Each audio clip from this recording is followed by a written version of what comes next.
White Hunter. The amazing and true experiences from the life of John A. Hunter, one of the last and greatest of African professional white hunters.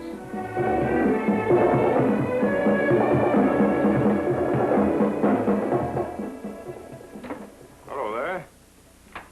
I'm John Hunter. Welcome to Kenya, East Africa, and my farm. That snow-capped mountain is Kilimanjaro. A long way from here. A long way from any place. Between us and that snow is the best big-game hunting ground left in the world. It's lion, rhino, buffalo, elephant, leopard, impala. They're all out there, and more. Each week, I'm going to be telling you something about the exciting things that happen between here and Kilimanjaro. For a mountain lost in an equatorial jungle, a good deal has been said about it. Now I'd like to add my words and tell you about the sickness of Kilimanjaro.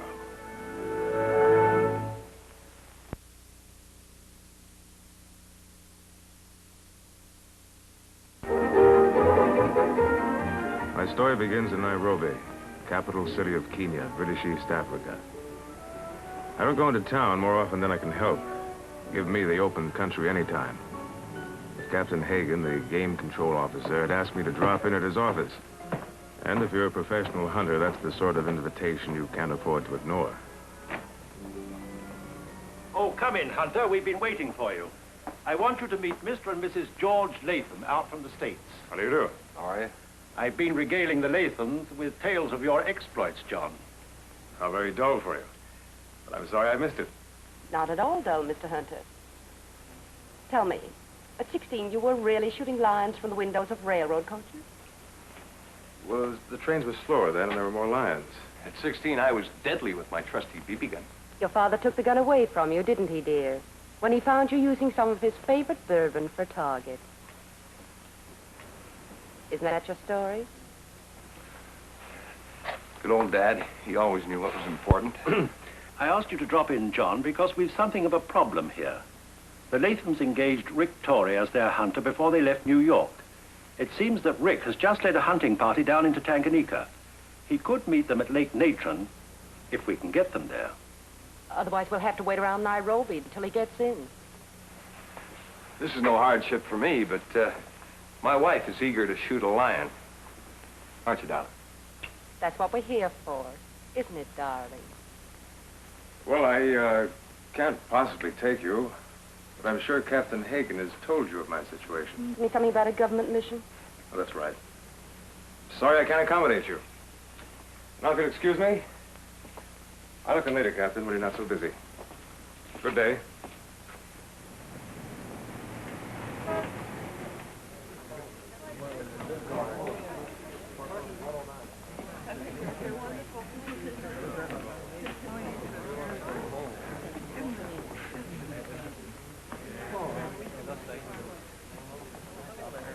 Can a girl get a drink in here if she's accompanied by a gentleman? By all means.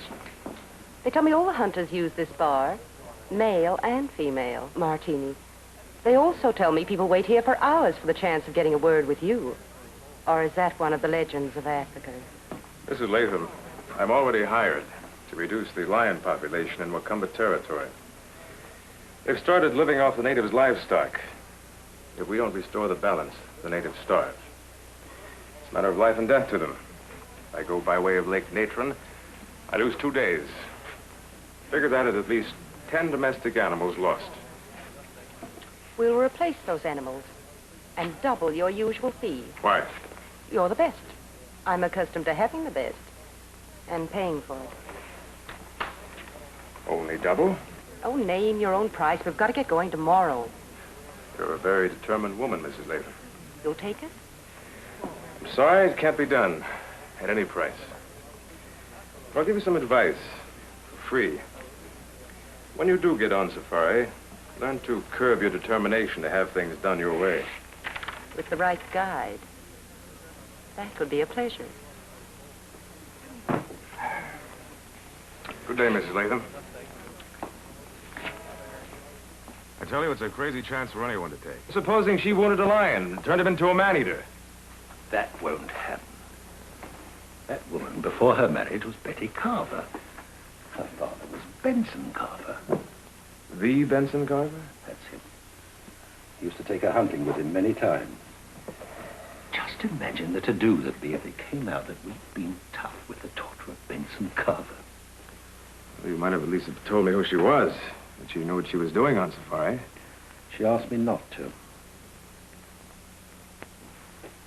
And there's positively no one else available. All right.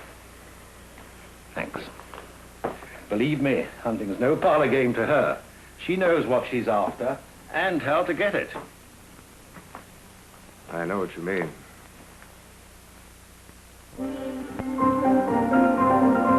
You get to know people very well when you go on safari with them. And the moment I saw the Latham's luggage being loaded, I had a shrewd idea of what I was in for. First day wasn't so bad. We had a truck take us to the point where the pavement ends. You'd have to go it on foot. That's quite an operation. Everything you need, food, tents, guns, ammunition, has to be carried on the heads of native porters. These fellows can carry up to 60 pounds and still make 20 miles a day. But not George. He was loaded all right, but in quite a different way. That first day, we only made 15 miles instead of our scheduled 20.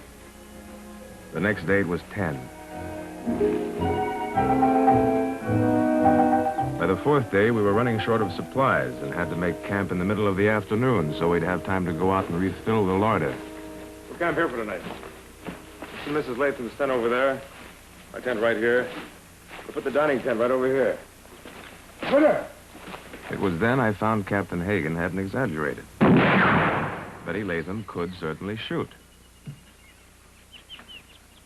Unfortunately for George, it wasn't so simple to replenish his liquor stocks. When he'd finished the last bottle, he'd had it. Hey, George.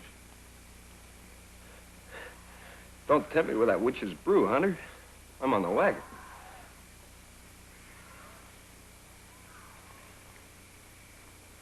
Hunter, stop playing Boy Scout master. You brought medical stores with you? I'm sick. How well do you think you'd get on a pint of alcohol? That's a scientific question, Mr. Hunter. By its nature, it suggests research. It's all the alcohol we have, George. It could save a man's life.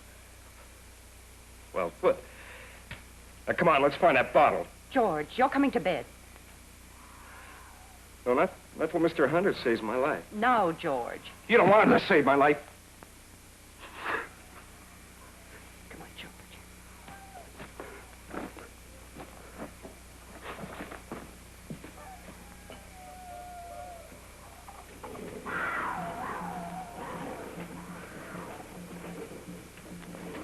He's asleep. How'd you manage that? I held the bottle back, gave it to him. Well, I hope we save the drink for tomorrow morning. If we don't have a sick man on our hands, we can join up with Tori by noon. I saved a drink for him. Good management. That's your second compliment today. You don't dislike me quite as much as you thought you were going to. I've seen you shoot. That's your index to people? You can tell a lot about a man. Or a woman. By the way they handle a gun. At least all I have to know is a hunter. What was that about? I can tell a lot about a man by the way he kisses. At least all I have to know in the beginning. A man's an utter fool to play around with another man's woman on safari. Too many guns within easy reach. John Hunter, afraid of a mouse like George. With an elephant gun in his hand. He's no mouse. If I thought that, I wouldn't be here. I'd be teaching him how to use an elephant gun. I know George. He wouldn't pick up a rifle to defend himself. Why did you marry him? I couldn't hurt him.